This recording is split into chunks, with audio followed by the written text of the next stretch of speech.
안녕하세요. 오늘은 1998년부터 1999년까지 방영되었던 MBC 드라마 보고 또 보고를 통해 자식을 차별하는 부모의 심리를 알아보겠습니다. 모든 갈등의 원흉, 엄마 배정자에게는 2명의 딸이 있습니다. 그녀는 큰딸 금주를 골든차일드로 작은 딸 은주를 스케이프고트로 삼습니다.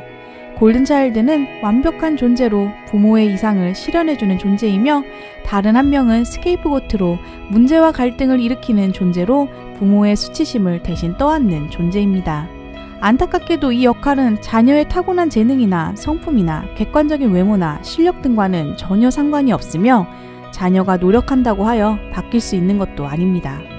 엄마 배정자는 골든차일드인 금주를 떠받들어 키웁니다.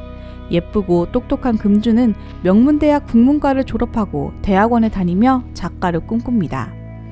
엄마는 글을 쓰는 딸이 얼마나 대단한지 늘 추켜 세우는데 그 모습을 보면 등단조차 하지 않은 금주가 거장 셰익스피어나 톨스토이급이 되는 것만 같습니다.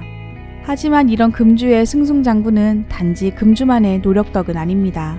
바로 그녀를 위한 다른 가족들의 희생이 있었기 때문이었죠.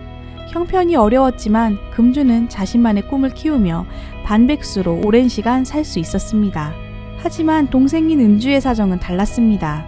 은주는 고등학교 때 미술대회에 나가 상도 여러 번 받을 정도로 미술을 하고 싶었지만 집에는 돈을 보태주어야 하기에 취업이 보장된 간호대학에 입학하였습니다. 애써 돈을 보태지만 은주는 2, 3만 원 하는 옷을 입히고 금주는 비싼 옷을 입혔던 모진 엄마였습니다. 그렇게 희생하고 노력해보아도 엄마의 따뜻한 칭찬이나 감사는커녕 고귀한 작가 언니의 뒤지닥거리를 하는 신세일 뿐입니다. 엄마는 금주가 시집갈 때 필요한 혼수 마련을 위해 살던 집까지 팔 기세였으니 금주를 위해 다른 가족들이 희생하는 것은 당연한 것이었습니다. 이렇게 자녀를 차별하는 부모는 스스로에 대한 왜곡된 이미지를 가지고 있습니다. 그래서 내가 낳은 자식에게 문제가 있거나 잘못되었다거나 실수가 있다고 생각하기 어렵습니다. 나와 나의 골든차일드는 아무 문제를 일으킬 사람들이 아닙니다. 하지만 이상하게도 집안에 문제가 자꾸 발생합니다. 엄마 배정자 역시 마찬가지였습니다. 남편은 하는 일마다 말아먹고 억척스럽게 일을 해 가정을 꾸리지만 항상 돈이 없어 힘들며 소꿉친구 송자는 부잣집 사모님으로 떵떵거리면서 사는데 도대체 왜 우리 집은 이 모양 이 꼴일까요? 이런 생각에 부모는 자녀 중 한 명을 스케이프고트로 만듭니다. 가정에서 일어나는 문제에 대해 책임을 질 희생양이 필요하니 말입니다. 다시 말하지만 자신과 골든차일드에게 어떤 문제가 있다고 가정할 수 없으니까요. 마지막 회에 은주는 진통을 합니다. 엄마는 은주를 옆에서 돌봐주며 내가 이제 잘한다는 말을 합니다. 그러다 급하게 맞사이가 들어옵니다. 금주가 양수가 터져 입원했다고 말이죠. 은주는 혼자였고 금주는 남편이 함께했지만 엄마는 뒤도 안 돌아보고 금주에게 갑니다. 결국 엄마는 변하지 않는다는 것으로 이 드라마는 끝납니다. 스케이프고트인 분들은 마지막 장면을 잘 기억하셔야 합니다.